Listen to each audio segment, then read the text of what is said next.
नमस्कार। स्टार्ट करते हैं अपने एक नए टॉपिक के साथ जिसमें आज हम डिस्कस करेंगे जो इम्पोर्टेंट पर्सनैलिटीज़ हैं जो न्यूज़ में रही हैं उनको लेके, और उनसे रिलेटेड जो हिस्ट्री है उनको आज हम देखेंगे। तो जो पहला एमसीक्यू है ये आपके सामने है।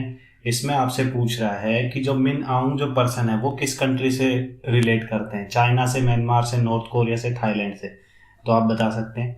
और ये जो कंट्री है ये इंडिया की पड़ोसी कंट्री है। और ये जो पर्सन है मिन आउंग, ये न्यूज़ में इसलिए थे क्योंकि ये जो म्यांमार जो मिलिट्री है उसके हेड है, और इन्होंने क्या किया है, कू कर दिया है। और जो डेमोक्रेटिक पार्टी को रन कर रही थी आंग सान सू की, और उनके जो साथ के को वर्कर थे उन सबको उठा के जेल में डाल दिया है। अब से बोल दिया है कि अब से यहाँ पे मिलिट्री रूल चलेगा। तो ये पर्सन काफ़ी न्यूज़ में थे और अभी तक भी इनको चाइना से सपोर्ट मिल रही है इन सब कामों के लिए। तो मिन आउंग पर्सन काफ़ी न्यूज़ में है, तो ये आप याद रख सकते हैं। और जो ये आंग सान सू की हैं, इनको जो नोबेल प्राइज़ मिला था ये 1991 में मिला था। इसी चीज़ के लिए मिला था कि म्यांमार में जो डेमोक्रेसी है इसको सेव करने के लिए। और आज ये 20 से 21 साल बाद ये चीज़ फिर से रिपीट हो रही है। तो ये आप देख सकते हैं। ओके, तो जो नेक्स्ट एमसीक्यू है इसमें आपसे पूछा है कि जो प्रेसिडेंट ऑफ इजराइल है वो अभी रिसेंट में चुने गए हैं, तो इनमें से कौन से हैं। दो इस्माइल है, बेंजामिन नेतन्याहू है, इशाक हर्जोग है, या नफ्ताली बेनेट है। तो आप बता सकते हैं। तो इसका जो आंसर आएगा वो आएगा इशाक हर्जोग। क्यों? क्योंकि बेंजामिन नेतन्याहू जो आप न्यूज़ में देखते हैं ये प्राइम मिनिस्टर हैं। तो आप इस चीज़ में इन दोनों पोस्ट को लेके कंफ्यूजन नहीं करना है। और जो इस्माइल अब्दुल जो हैं ये प्रेसिडेंट है गाज़ा के, जो अभी न्यूज़ में थे। और नफ्ताली जो बेनेट है इसके बारे में हम बात करेंगे। तो ये आपने देखा होगा कि इजराइल के जो हर्जोग जो पर्सन है वो अभी रिसेंट में इजराइल के प्रेसिडेंट चूज़ किए गए हैं। और ये अभी जो प्राइम मिनिस्टर नेतन्याहू जी ये अभी हैं। और अभी ये माना जाता है कि इनको हटा के जो प्राइम मिनिस्टर बनेंगे ये नफ्ताली बेनेट है। जो ये पर्सन भी काफ़ी न्यूज़ में थे, तो इसके बारे में आपको याद रखना है। तो थर्ड एमसीक्यू है, इसमें आपसे पूछ रहा है कि जो प्राइम मिनिस्टर ऑफ चाइना है ये कौन है। तो ये आप बता सकते हैं। सिन जिनपिंग है, ली है, वांग यी है, या तशांग ई है। तो आप बता सकते हैं। तो इसका जो आंसर आएगा वो आएगा बी। क्यों? क्योंकि वही बात है, आपको ये पता होना चाहिए कि प्राइम मिनिस्टर कौन है, प्रेसिडेंट कौन है। ये प्रेसिडेंट है सी जिनपिंग जो आप रेगुलर न्यूज़ में देखते हो। वांग यी कौन है, ये भी आप न्यूज़ में देखते हो। ये हैं जो मिनिस्ट्री ऑफ एक्सटर्नल अफेयर इनकी जो संभालते हैं। और ये कौन है, ये भी काफ़ी न्यूज़ में थे। ये प्रेसिडेंट है कहाँ की, ताइवान की। क्योंकि अभी जो टसल चल रही है चाइना और ताइवान के बीच में, तो ये पर्सनैलिटी भी काफ़ी न्यूज़ में है। तो ये आपको याद रखना है। और ये जो शक्ल आपको देखने को मिली होगी न्यूज़ में, तो ये ज़्यादातर न्यूज़ में नहीं रहते। ज़्यादातर जो सी जिनपिंग है प्रेसिडेंट है वो ही न्यूज़ में रहते हैं। तो ये आपको कंफ्यूज करने के लिए एमसीक्यू बन सकता है। तो ये आपको याद रखना है।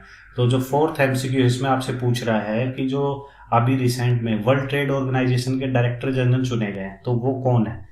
तो आप बता सकते हैं। नगोजी है, या पीटर सुदरलैंड है, रॉबर्टो एजवेडो है, या इनमें से कोई नहीं। तो मैं जो पहले बता दूं इसका जो आंसर आएगा ये। और ये जो पीटर जो पर्सन थे ये WTA के सबसे जो पहले माने जाते हैं डायरेक्टर जनरल। जब जो ये पोस्ट बनी थी उस टाइम पे ये पहले थे। और इन्होंने नगोजी ने जिसको जो सरपास किया है वो है रॉबर्टो एजवेडो, जो पीछे जो जिस कंट्री, और ये ब्राज़ील से बिलोंग करते थे। और जो नगोजी है ये नाइजीरिया से बिलोंग करते हैं। तो ये आप देख सकते हैं WTO के बारे में। तो ये जो पर्सनैलिटी है जो अभी रिसेंट में WTA की जो डायरेक्टर जनरल है ये चूज़ की गई है। तो आपको ये जो पोस्ट है, जो डायरेक्टर जनरल की WTO में पोस्ट है, ये 1995 में बनाई गई थी। तो क्या इसका मतलब ये है कि जो WTO बनाया वो 1995 में बनाया? हाँ, ये बात ठीक है। क्योंकि जो नाम था पहले जो 1948 में बनाया गया था वो था GATT, जिसकी फुल फॉर्म थी general agreement on tariffs and trade. तो इसके बाद क्या एक नई ट्रीटी साइन होती है 1994 में, जिसको बोलते हैं माराकेश जो एग्रीमेंट है। और ये फोर्स में आता है 1 जनवरी 1995 को। तब से GATT को जो वर्ल्ड ट्रेड ऑर्गेनाइजेशन WTO बोला जाने लगता है। और इसके जो हेडक्वार्टर है वो आप देख सकते हैं जिनेवा, स्विट्जरलैंड में। आपको ये भी याद रखना है। और हम 1995 से ही WTO के मेंबर थे, और चाइना 2001 से बना है। ये भी आपको याद रखना है। ओके, तो जो फिफ्थ एमसीक्यू है इसमें आपसे पूछ रहा है कि चेयरमैन अभी रिसेंट में जो वर्ल्ड हेल्थ ऑर्गेनाइजेशन है इसके एग्जीक्यूटिव बोर्ड के जो चेयरमैन है कौन बने। तो ये तो आपको पता होगा, जो पिछली साल जो अब न्यूज़ में देखा था उस टाइम तो हर्षवर्धन 1 साल के बने थे, अब उनको जो सरपास कर रहे हैं वो है पैट्रिक अमोथ। और डेविड मालपास किसके प्रेसिडेंट है? ये है वर्ल्ड बैंक के।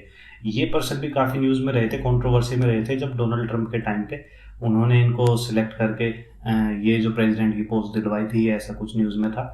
और ये आप देख सकते हैं जो पैट्रिक अमोथ है, जो कि केन्या से बिलोंग करते हैं, ये अभी रिसेंट में जो सिलेक्ट हुए हैं जो WHO के जो एग्जीक्यूटिव जो हैं उसकी पोस्ट पे। तो WHO के बारे में कुछ एक्स्ट्रा जान लेते हैं। तो ये जो WHO है जो बनाई गई थी 7 अप्रैल 1948 को बनाई गई थी, और इसलिए हम 7 अप्रैल को क्या मनाते हैं? World health day. ठीक है, तो ये आपको याद रखना है। और जो WHO काफ़ी न्यूज़ में रहा है, तो इन्होंने WHO ने जो दुनिया से टीबी को ख़त्म करने का जो टारगेट बनाया है वो है 2035 का। और इंडिया का क्या टारगेट है इंडिया में ख़त्म करने के लिए, इंडियन गवर्नमेंट का, वो है 2025।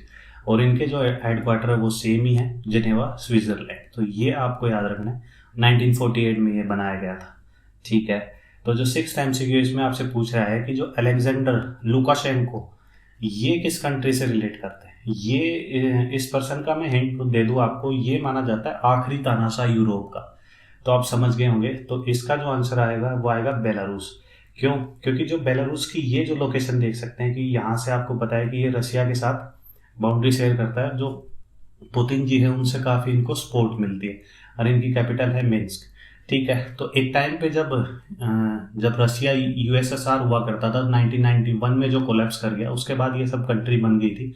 तो ये जो कंट्री है जिनको बाल्टिक कंट्रीज बोलती है, ये तो नेटो की मेंबर है।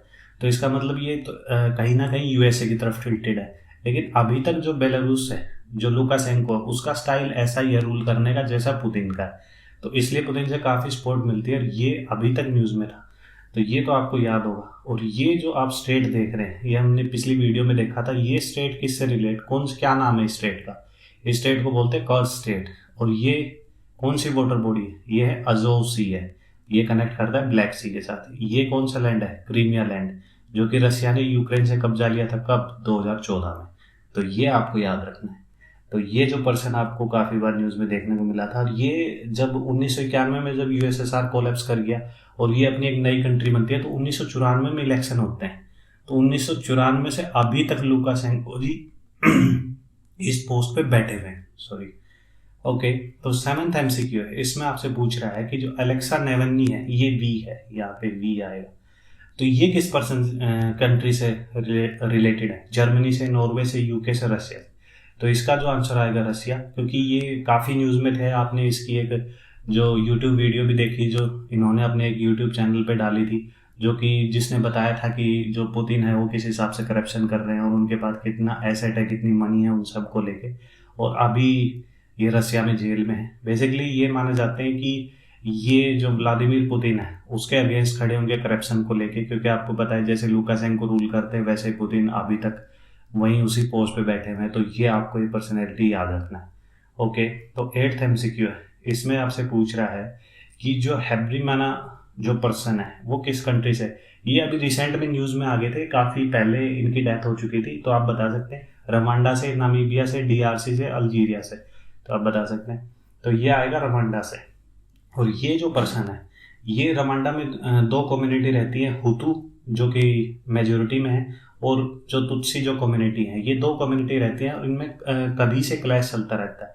और ये जो पर्सन है, ये जो रवांडा के जो दूसरे जो प्रेसिडेंट थे, ये माने जाते हैं। और इनके टाइम पे क्या होता है कि ये ज़्यादा फ्रांस की तरफ टिल्टेड थे। ये माने जाते हैं कि फ्रांस के एक हिसाब से जो फ्रांस की गवर्नमेंट कहती थी वही रवांडा में होता था, और ये सब करते थे। तो उसके टाइम पे ही, इनके टाइम पे जो तुत्सी जो गवर्नमेंट, तुत्सी का जो रवांडा पेट्रोटिक जो फ्रंट एक ग्रुप है, वो तुत्सी जो कम्युनिटी है वो रन करती है, और इनके टाइम पे काफ़ी दंगे करवाते हैं। तो उसके बाद इन्होंने इस तुत्सी जो कम्युनिटी है उनके साथ एक जो पीस एग्रीमेंट है कि ताकि रवांडा में पीस रहे, तो वो साइन करते हैं। लेकिन उसके बाद क्या होता है, 1994 में इनके ये जिस प्लेन में जो रन कर रहे थे, और जो किगाली है उसके पास, जो इनकी कैपिटल है, उसके पास इनका जो प्लेन है वो शूट डाउन कर दिया जाता है। उसका लेकिन कंफर्म नहीं था कि किसने शूट डाउन किया है। और उसके बाद क्या होता है कि जो हुतू कम्युनिटी मानती है कि इनका जो मर्डर हुआ है, जो प्लेन शूट डाउन हुआ है, वो तुत्सी कम्युनिटी ने किया है। और उस टाइम पे जो हुतू जो कम्युनिटी है उन्होंने तुत्सियों को काफ़ी मारा था। और ये अभी न्यूज़ में क्यों था, क्योंकि उस टाइम पे ये जो जेनोसाइड हुआ था, जैसे कि हुतू कम्युनिटी ने तुत्सी वालों को मार दिया था, तो उसमें फ्रांस को ये चीज़ पता थी कि ये होने वाला है, और फ्रांस इस चीज़ को कहीं ना कहीं रोक सकता था, क्योंकि ये जो प्रेसिडेंट थे उस टाइम के रवांडा के, तो ये फ्रांस की तरफ टिल्टेड थे। और अभी रिसेंट में एमएल मैक्रोन ने ये चीज़ मानी है कि 1994 में जो जेनोसाइड था, तो उसके लिए माफ़ी मांगी है कि हम उस टाइम जो इंटरवेंशन कर सकते थे और ये होता नहीं। तो इसलिए आपको याद रखना है। और एक ऐसी ही जो जेनोसाइड को रिकॉग्नाइज किया है जर्मनी है, क्योंकि जर्मनी एक टाइम पे नामीबिया को कॉलोनी बना के रखते थे, और उस टाइम पे इन्होंने जो जेनोसाइड किया था उन्होंने अब जाके जो रिकॉग्नाइज किया है। और ये जो अफ्रीका का मैप है, तो अफ्रीका एक अकेला, आपको एक बेसिक बता दूं, अफ्रीका एक ऐसा कॉन्टिनेंट है जिससे जो ट्रॉपिक ऑफ कैंसर, इक्वेटर और कैप्रिकॉर्न तीनों पास होती हैं, ये आपको याद रखना है। और हम जो बात कर रहे हैं इसमें, ये तो हो गया नामीबिया, ये लैंडलॉक कंट्री नहीं है, लेकिन जिसकी हम बात कर रहे हैं जो कि क्या है, रवांडा, ये यहाँ से है। और ये कौन सी लेक है, जो युगांडा के जस्ट नीचे पड़ता है रवांडा। और ये जो कौन सी लेक है, ये विक्टोरिया लेक है। और विक्टोरिया लेक को आपको बताया होगा, विक्टोरिया लेक से कौन सी, वी से वाइट नेल निकलती है और खार्तूम तक जाती है। और यहाँ से लेक टना इथोपिया में, यहाँ से जो ब्लू नेल निकलती है और खार्तूम तक जाती है, यहाँ पे ये दोनों मिलती हैं, और यहाँ से नाइल रिवर इस तरफ चली जाती है। तो ये आपको एक्स्ट्रा याद रखना है। और जो आपने रवांडा है, ये लैंडलॉक कंट्री है, नामीबिया नहीं है, ये आपको याद रखना है, ठीक है। तो जो 9th MCQ है, एंथनी ब्लिंकन और लॉयड ऑस्टिन, ये किस कंट्री से ये काफ़ी अच्छी पोस्ट में है, आपको पता है, वन न्यूज़ में काफ़ी बार आपने देखा है 2+2 डायलॉग में इंडिया यूएस का होता है, तो ये यूएसए से करते हैं। और जो एंथनी ब्लिंकन है, ये जो आपका देखते हैं मिनिस्ट्री ऑफ एक्सटर्नल अफेयर, और जो मिनिस्ट्री ऑफ डिफेंस को देखते हैं उसको देखते हैं लॉयड ऑस्टिन, ये आपको याद होगा, क्योंकि ये बाइडन जो प्रेसिडेंट बने हैं, 46 जो यूएसए के प्रेसिडेंट बने, उनके आते इन्होंने ये दो नए पर्सन अपॉइंट किए हैं। और जो मिनिस्ट्री ऑफ जो एक्सटर्नल अफेयर को देखते थे डोनाल्ड ट्रंप के टाइम पे, वो कौन थे, वो थे माइक पोम्पियो। तो ये आपको याद रखना। तो लास्ट MCQ इसमें आपसे पूछ रहा है कि जो बसीम ईसा जो रिलेट करता है, तो वो ये जो पर्सन है ये किस कंट्री से रिलेट करता है, तो आप बता सकते हैं। तो इसका जो आंसर आएगा वो आएगा गाजा से, क्योंकि जब इजराइल ने, जो ये जो पर्सन आपने देखा होगा न्यूज़ में कि इजराइल ने बोला था कि हमने जो इनका टॉप जो मिलिटेंट लीडर है उसको मार गिरा है, तो जब अभी रिसेंट में आपने इजराइल और ये गाजा है, तो यहाँ पे हमास रहते हैं, तो ये हमास का जो मेन लीडर था, और ये वेस्ट बैंक है, यहाँ पे फतेह रहते हैं। तो यहाँ पे इन्होंने काफ़ी जो बम्बार्डमेंट किया था, अभी रिसेंट में आपने क्लैश देखा होगा न्यूज़ में, तो उस टाइम पे ये पर्सन जो मारा गया था, जो कि गाजा का जो मेन लीडर माना जाता है, तो ये आपको याद रखना है। तो आज के लिए बस यही MCQ थे। और इसके अलावा मैं आपको कुछ एक्स्ट्रा बता देता हूँ कि जो हमने पार्लियामेंट की न्यूज़ की है, जो प्रेसिडेंट जो चुने गए हैं इजराइल के, तो इजराइल की पार्लियामेंट को क्या बोलते हैं, उसको बोलते हैं नेसेट, के साइलेंट है, तो ये आपको याद रखना है। ऐसे ही जर्मनी की पार्लियामेंट को क्या बोलते हैं, उसको बोलते हैं बंगस्टैड, STAG। तो ये दोनों आपको याद रखना है। और जापान की पार्लियामेंट को बोलते हैं डायट। तो ये तीनों आपको याद रखना है, काफ़ी बार आपसे एग्जाम में पूछा जाता है। तो आज के लिए बस यही वीडियो थी, यही MCQ थे। आपको अच्छी लगे वीडियो तो आप लाइक कर सकते हैं, चैनल को सब्सक्राइब कर सकते हैं। थैंक यू, जय हिंद।